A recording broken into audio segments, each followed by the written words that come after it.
At exactly 10:30 a.m., we heard the rumble of engines approaching like thunder rolling down from the mountains.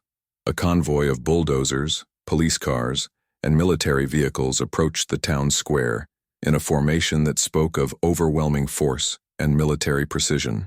There were 12 bulldozers, their yellow paint gleaming like war machines in the morning sun, followed by 20 police vehicles filled with riot officers in full combat gear. Behind them came 3 military trucks carrying soldiers armed with automatic weapons. And finally, like a dark emperor surveying his conquest, Governor Castillo himself stepped out of a black SUV that looked like it had been armored for war. The governor was a man who had built his entire identity on intimidation and control. At 55, he stood 6 feet tall with silver hair perfectly styled, wearing a custom-tailored navy suit that probably cost more than most people in San Miguel earned in a year. His eyes burned with determination and barely contained rage, scanning the crowd of worshippers like a general surveying enemy forces. He had brought enough firepower to level not just the church, but half the town if necessary. This wasn't just about building permits or noise ordinances. This was personal warfare between a man's pride and God's power. Behind him stood Colonel Ramirez, the military commander of the district, a man known for his brutality in dealing with civilian unrest. His scarred face and cold eyes had struck fear into the hearts of rebels and protesters for 2 decades. To his left was Police Chief Morales, whose reputation for corruption was matched only by his efficiency in crushing opposition to the governor's rule. These were men who had never met a problem they couldn't solve with sufficient application of force and intimidation. But as they surveyed the scene before them, something in their expressions began to shift. Instead of scattered protesters who would flee at the first show of power, they faced 800 people locked in worship so intense that it seemed to create a dome of spiritual energy over the entire town square. The crowd could have scattered, should have scattered in the face of such overwhelming force. Instead, they sang louder, their voices rising in harmonies that seemed to make the very ground vibrate with power. Attention! Governor Castillo's voice boomed through a military-grade megaphone, the sound echoing off the surrounding buildings like the roar of an angry god.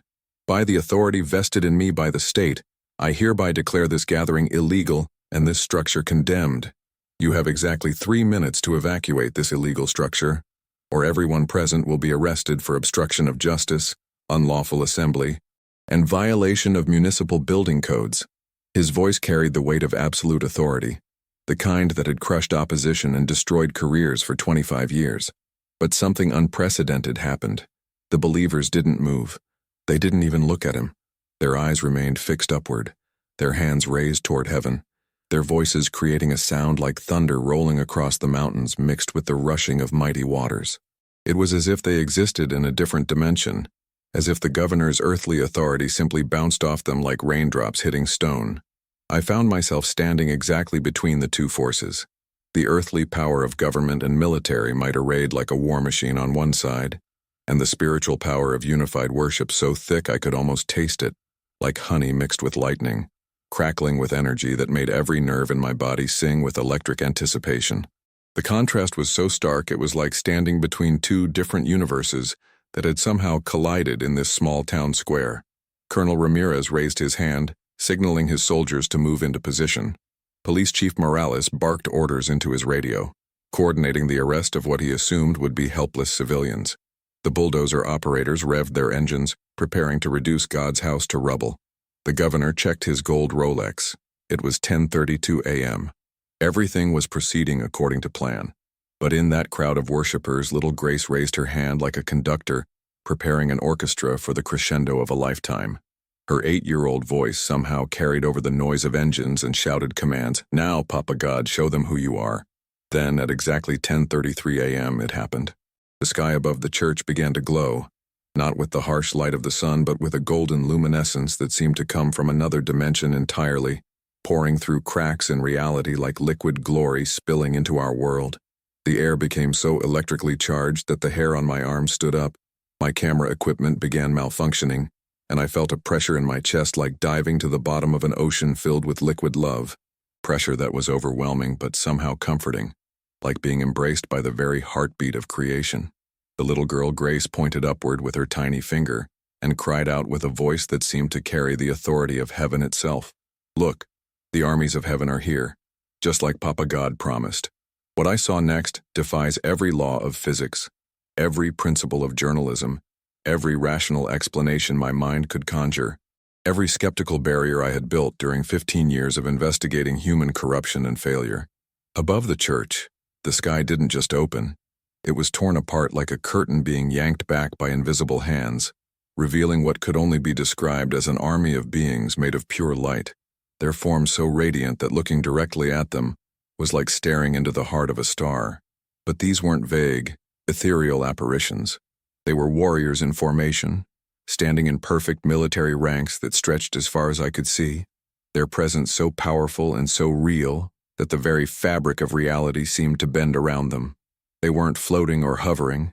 They were standing on solid ground that existed in a dimension just slightly adjacent to ours, as if heaven and earth were suddenly occupying the same space, each being blazed with light that was somehow both blinding and comforting. And their eyes, dear God, their eyes held the love and power of eternity burning like suns in faces too beautiful and terrible for human minds to fully comprehend. The effect on the earthly army was immediate and devastating. Several bulldozer operators stepped back from their machines, their faces pale with awe and terror, their hands shaking so violently they couldn't grip the controls. Police operator, a governor ordered a church destroyed. But then the inexplicable happened. Brothers and sisters, what I'm about to share with you today isn't just another testimony. It's a declaration of war between heaven and hell that I witnessed with my own eyes, felt with my own hands, and that changed my understanding of God's power forever. My name is David Martinez. I'm 52 years old, and until 3 months ago, I was nothing more than a skeptical journalist who thought miracles were just stories old people told to comfort themselves. I had spent 15 years covering political corruption, exposing scandals, writing about the harsh realities of our world. Faith? That was something I had buried alongside my childhood dreams.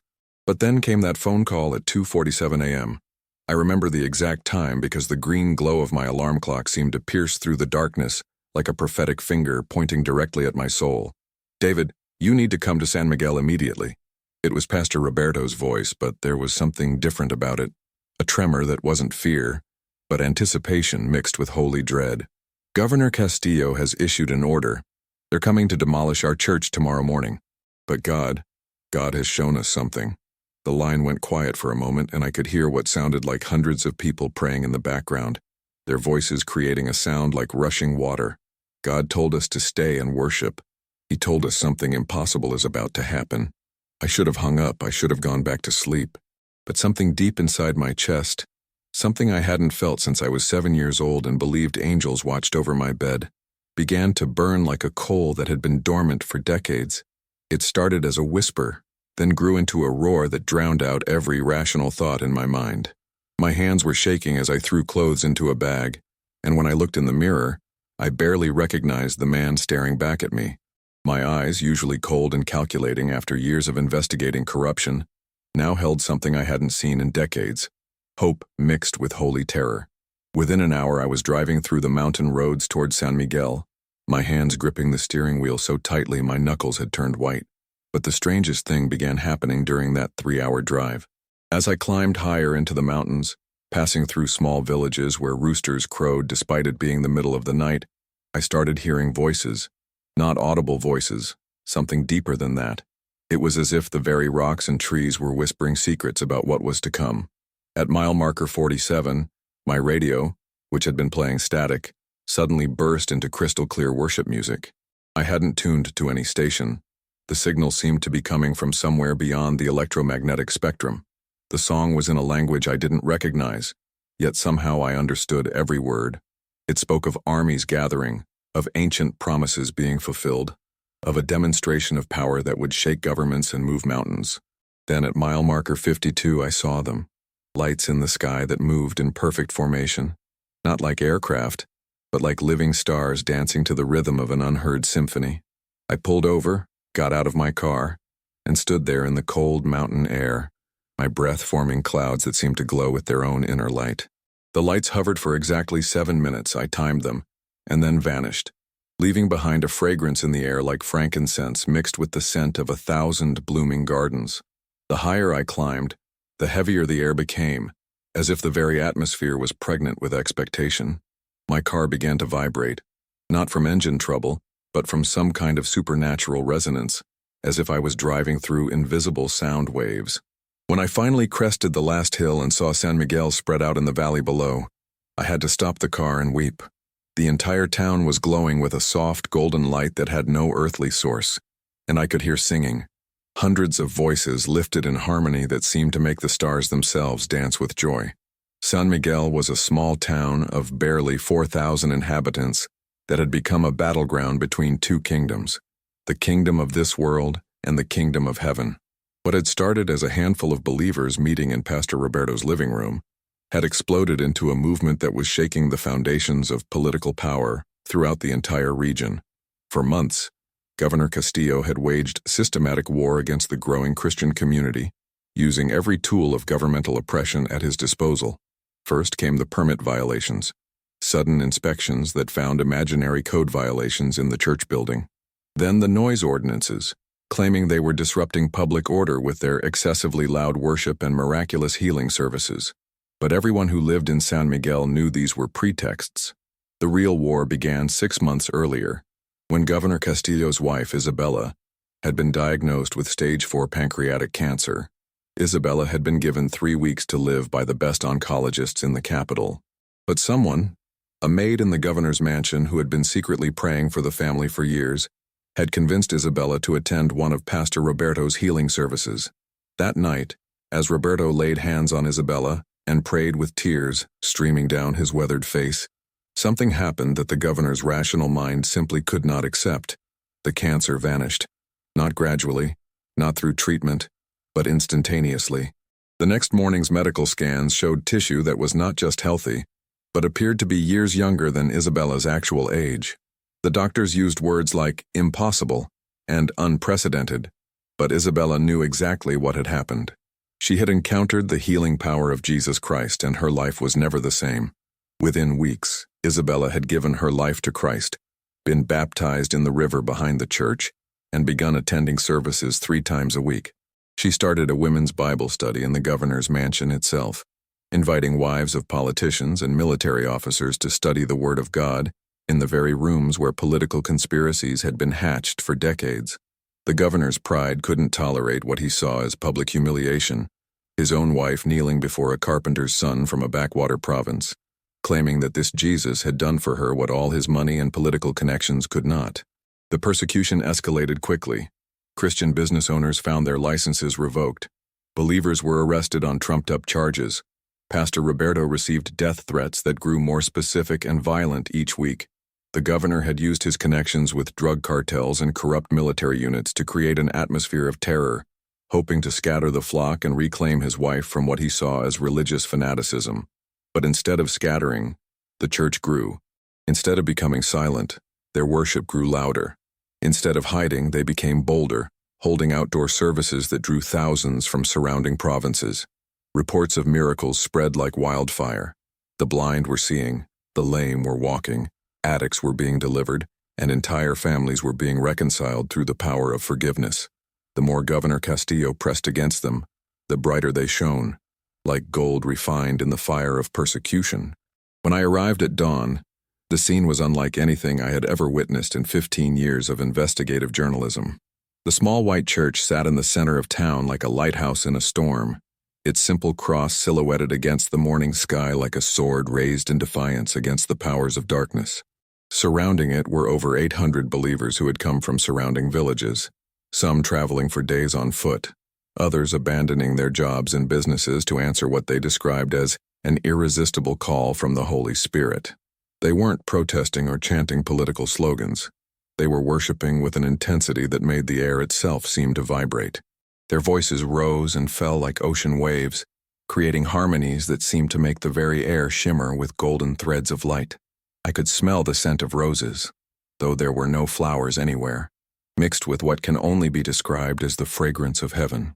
Like rain on desert earth, like bread baking in celestial ovens, like the breath of God himself moving over the waters of creation.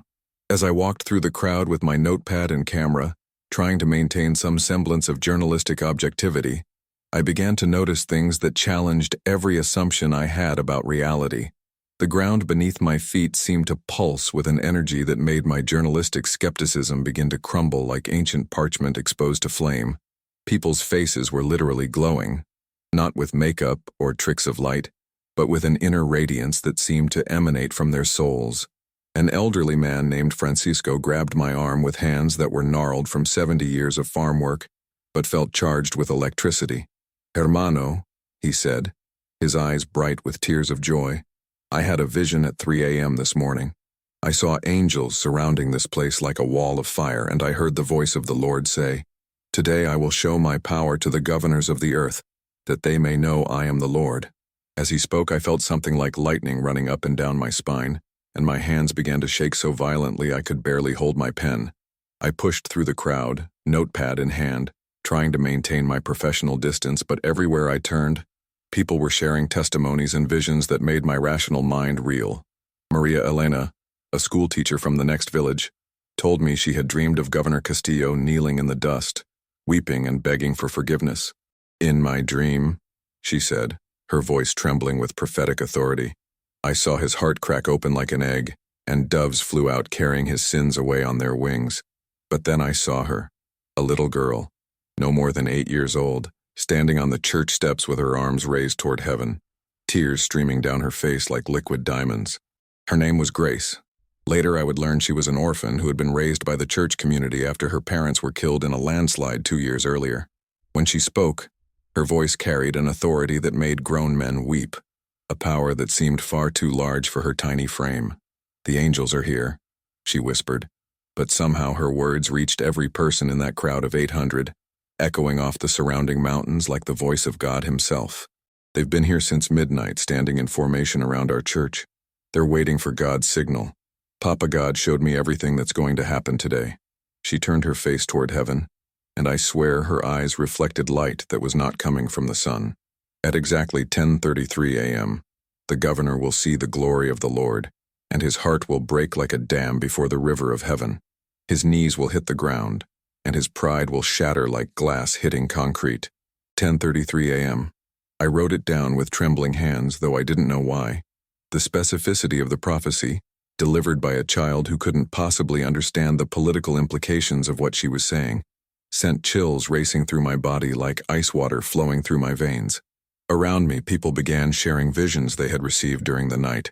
Visions of light, of protective walls of fire, of bulldozers stopping mid-swing as if hitting invisible barriers, of the governor himself kneeling at the altar with his expensive suit stained with tears and dust. An elderly woman named Esperanza, her face lined with 80 years of hardship but eyes blazing with the fire of youth, grabbed my arm with hands that felt like parchment but gripped with surprising strength. "Young man," she said, her voice carrying the weight of prophetic certainty, "I've been praying for 40 years, and last night the Lord spoke to me clearer than he ever has. Today you will write the greatest story of your life because today heaven is coming down to earth. Today the kingdoms of this world will be reminded who really holds the keys to power. Write down everything you see, because people will need proof that God still moves in signs and wonders."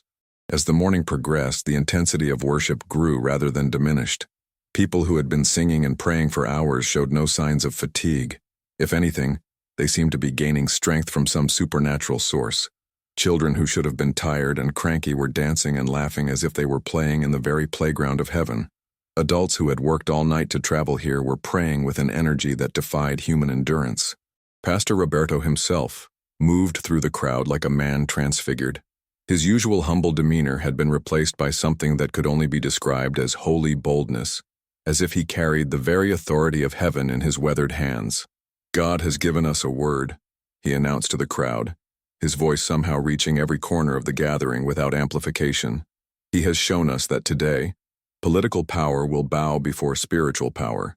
Today, earthly kingdoms will acknowledge the kingdom of heaven. Today, those who come as enemies will leave his family." At exactly 10:30 a.m., we heard the rumble of engines. A convoy of bulldozers, police cars, and military vehicles approached like a storm cloud on wheels.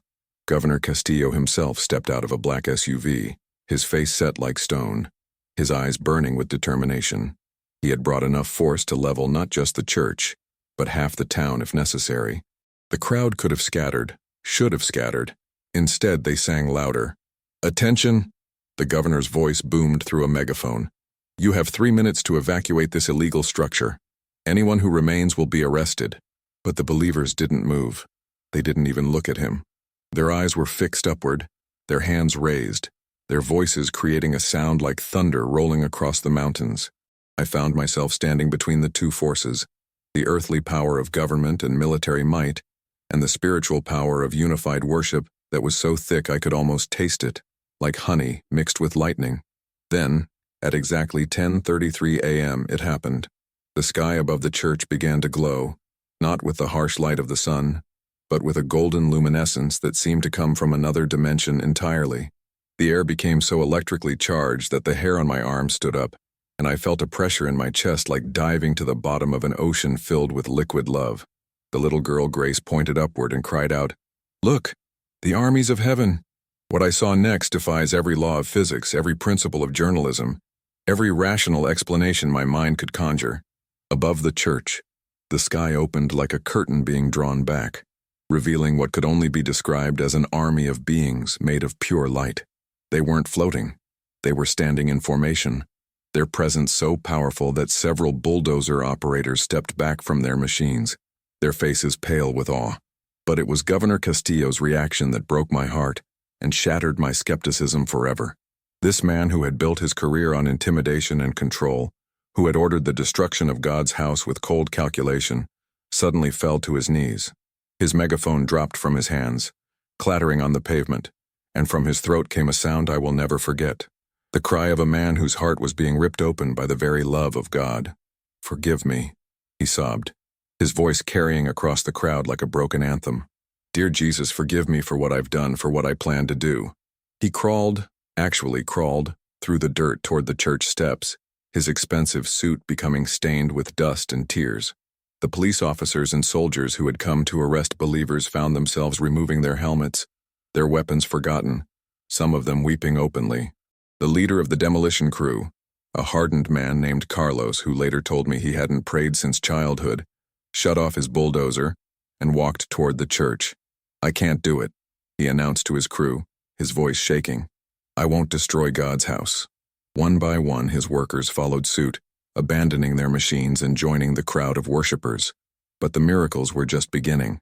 Governor Castillo reached the church steps and fell at Pastor Roberto's feet. "I need Jesus," he whispered, his political authority dissolved in the acid of divine conviction. "My heart is so dark, so full of pride. I almost destroyed this holy place because I was angry that God healed my wife when I couldn't. I was jealous of your God." Right there, surrounded by hundreds of witnesses, the governor gave his life to Christ, his confession echoing off the mountains like a declaration of war against the kingdom of darkness. Within hours, news of what happened in San Miguel had spread across the nation.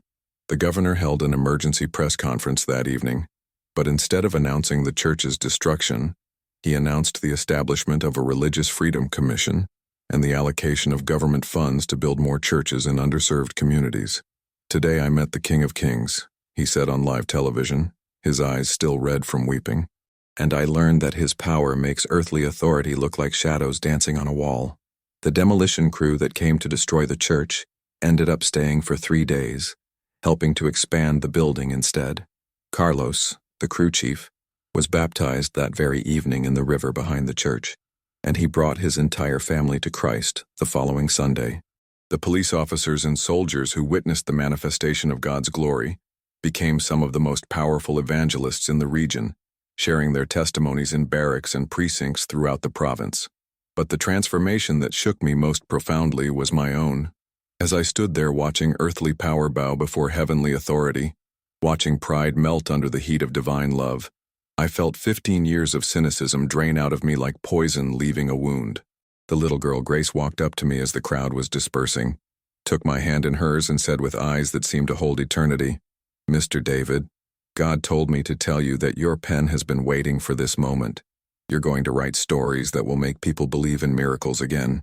3 months later, the church in San Miguel has grown to over 3,000 members. Governor Castillo was re-elected by the largest margin in the province's history, campaigning on a platform of faith-based governance and religious liberty.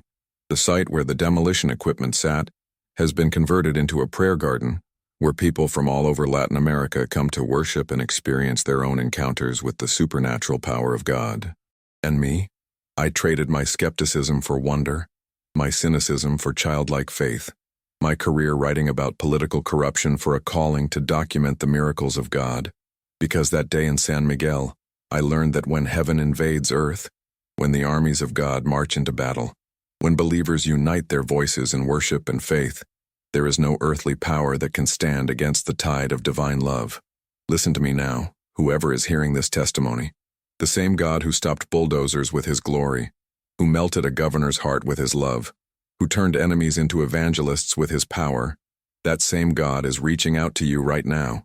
He's not waiting for you to be perfect, not waiting for you to have all the answers, not waiting for you to clean up your life first.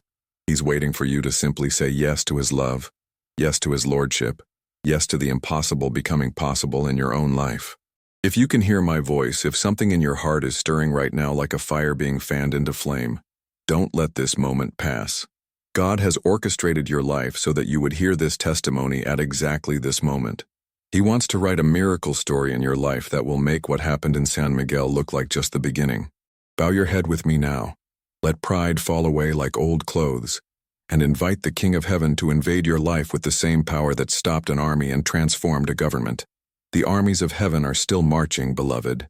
The question is, will you join them or will you stand in their way? The choice is yours, but the time is now. Heaven is waiting for your yes.